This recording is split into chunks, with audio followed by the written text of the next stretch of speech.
안녕하세요. 판타리얼 동물원입니다. 제가 전에 우리나라 동물원에 있었던 맹수에 대해 다룬 적이 있는데 반응이 생각보다 좋더군요.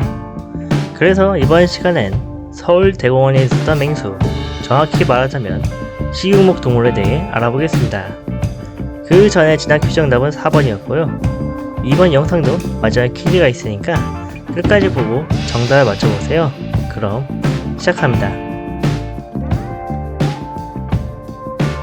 지금은 사라진 늑대와 소백산에서 복원 중인 여우에 비해 한국 야생에 잘 살고 있는 갯가동물 너구리는 언뜻 보면 오소리에 닮았지만 발가락을 보면 너구리는 4개, 오소리는 5개고 오소리는 앞발톱이 길어서 굴을 잘 파는 반면 너구리는 그러지 못해서 수풀이나 돌틈에서 살거나 오소리와 같은 굴을 쓰기도 합니다. 제가 서울대공원 우리숲 우리동물 전시관에서 해설사 봉사활동을 했을 때 너구리와 오소리에 대해서 해설을 했던 기억이 있는데요. 안타깝게도 너구리는 현재 서울대공원에 없다고 합니다.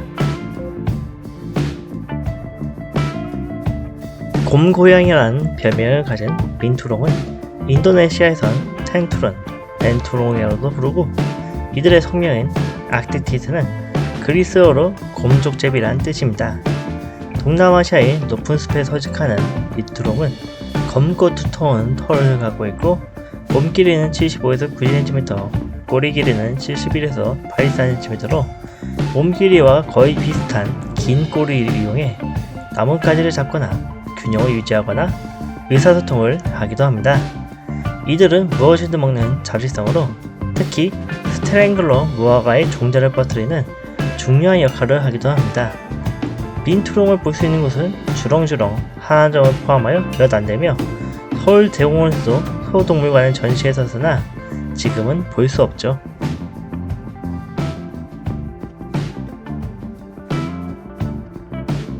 검은 등자 칼 이야기는 한국엔 있지만 일본에 없는 동물편에서 다루었으니 이번엔 검은 등자 칼에 대한 전설을 알아보도록 하죠.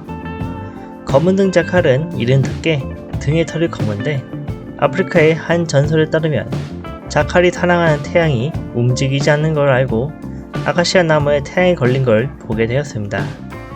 태양과 사랑에 빠진 자칼은 가까이 가면 타버릴 것이라는 태양의 경고도 무시하고 그녀를 아카시아 나무에서 꺼내는데 성공하고 등에 업고 세상 끝까지 갔는데 그 과정에서 등이 검게 탔다고 하네요. 검은 등 자칼은 국내에선 어린이 대공원과 청주동물원에 있고 서울대공원에선 퓨마 제교사에다가 번식을 위해 토종동물 번식센터로 옮겨졌으나 지금은 없습니다. 북극곰에 대한 얘기는 전에도 여러 번 했으니까 이번엔 서울대공원에 있었던 북극곰에 대해서 이야기해보겠습니다. 북극곰 대안이 죽은 후 남은 북극곰 민국이 거의 2마리가 같이 살다가 2008년 여름 폐사했습니다. 이후 러시아에서 수컷 북극곰 3손을 데려왔지만 암컷 북극곰을 데려오지 못한 데다가 러시아에서 요구한 비싼 금액을 감당하지 못해 결국 3손은 중국으로 떠나게 되었습니다. 백호는 솔직히 하나의 종 또는 아종이 아닌 루시즘을 인한 색변이어서 흑표현처럼 빨가 했는데 이곳의 백호는 특별하니까 이야기하도록 하죠. 뭐가 특별하냐고요? 보통의 백호는 인고 호랑이에서 루시즘을 발현된 개체이지만 서울대공원의 백호는 아무르 호랑이에서 나왔으니까요. 과거 아무르 호랑이 태백과 홍화 남매를 근친교배시켰고 이 둘 사이에서 베라와 하이트가 백호로 태어났습니다. 과거엔 국제호랑이 족보에 기재되어 순수한 아무르 호랑이에서 백호가 태어난 것으로 여겨졌으나 백호들의 증조호 개체인 볼가가 벵걸 호랑이의 피가 섞여 있다는 것이 밝혀져 근친과 아종 교잡의 결과물이라는 게 밝혀졌습니다. 베라는 2004년 청계라는 이름의 수컷 호랑이와 동물 교류의 일환으로 북한 평양동물원으로 보내지고 하이트는 2014년 5월 22일에 봉염 공황경으로 폐사했습니다. 자, 이렇게 서울대공원에 있었던 맹수들을 알아봤습니다. 그렇다면 오늘의 퀴즈, 제가 예전에 해설 도스트 이러한 전시관을 정답은 댓글로 남겨주세요. 지금까지 환상과의 나눠드는 이야기 동물원 환타리얼 동물원이었습니다.